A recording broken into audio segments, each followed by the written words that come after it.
I just want to get you a roundup of all the reactions that have come in from world leaders. Prime Minister Narendra Modi has just tweeted, but world leaders really have all come together to condemn this riot and to condemn pro-Trump supporters' siege of the Capitol building in Washington, D.C. Former U.S. President Barack Obama, in a detailed statement, said that the violence was incited by Trump's lies on unlawful elections, on fraudulent elections. He further went on to say that history will remember this day of violence. Obama added that Republicans can either stoke raging fire or choose reality and build America. Condemning the attack, the 43rd American President George W. Bush said he was appalled by the reckless behavior of some political leaders and the lack of respect shown for America's institutions and traditions. Clinton also took to Twitter and said the attack on the U.S. Capitol is fueled over 4 years of poisonous politics and lit by Donald Trump. In addition, UK political leaders have also spoken out condemning the violence. Prime Minister Boris Johnson called the violence as disgraceful. He called for a peaceful and orderly transfer of power.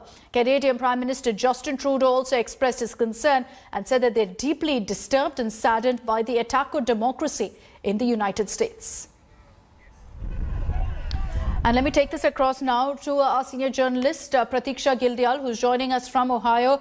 A lot of messages of condemnation that have come in, Pratiksha, and this doesn't augur well for the United States. America has always spoken about saving, preserving democratic institutions, and now other countries are calling upon U.S. to do the same. Absolutely, Akshita. That's the irony right there. Had this taken place in a lesser developed country, or what we say a third world country, the US would probably have been one of the first countries to condemn this and ask for a peaceful transition of power and ask the leaders of that country to protect its democratic institutions. And ironically, these scenes unfolding right here in the heart of the US Capitol today. Now, remember, America is no stranger to conspiracy theories. Americans love a good conspiracy theory.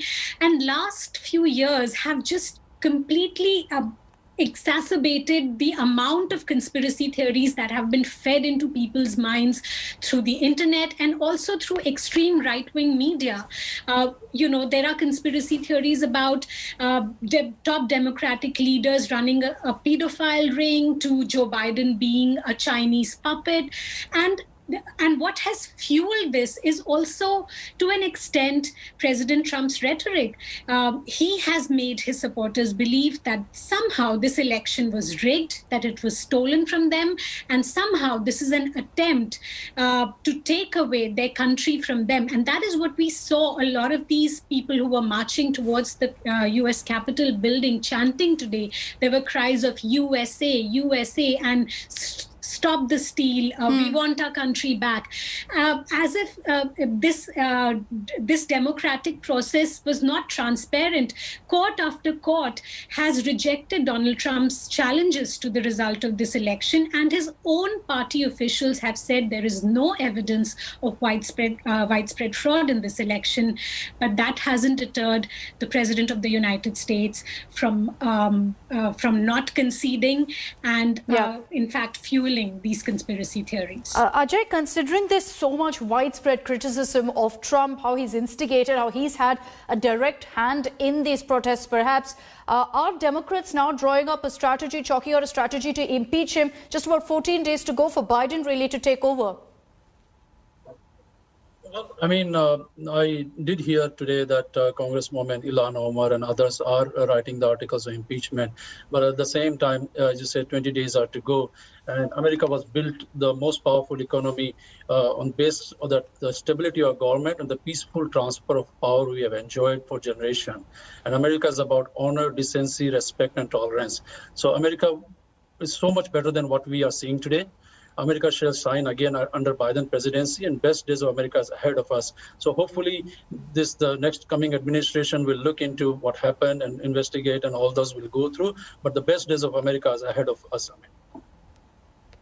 Okay, so, that is a good message that you're putting out. As a Democrat, Ajay Butaria saying that the best for America is coming. But what we've seen today is unprecedented, is unfortunate that in one of the world's oldest democracies, the symbol of democracy has been targeted like this. And Pratiksha, I want to again touch upon the point that I made earlier about security agencies, about how they didn't see this coming. You know, you told me that there is a protest march that was planned. It was meant to be a peaceful protest.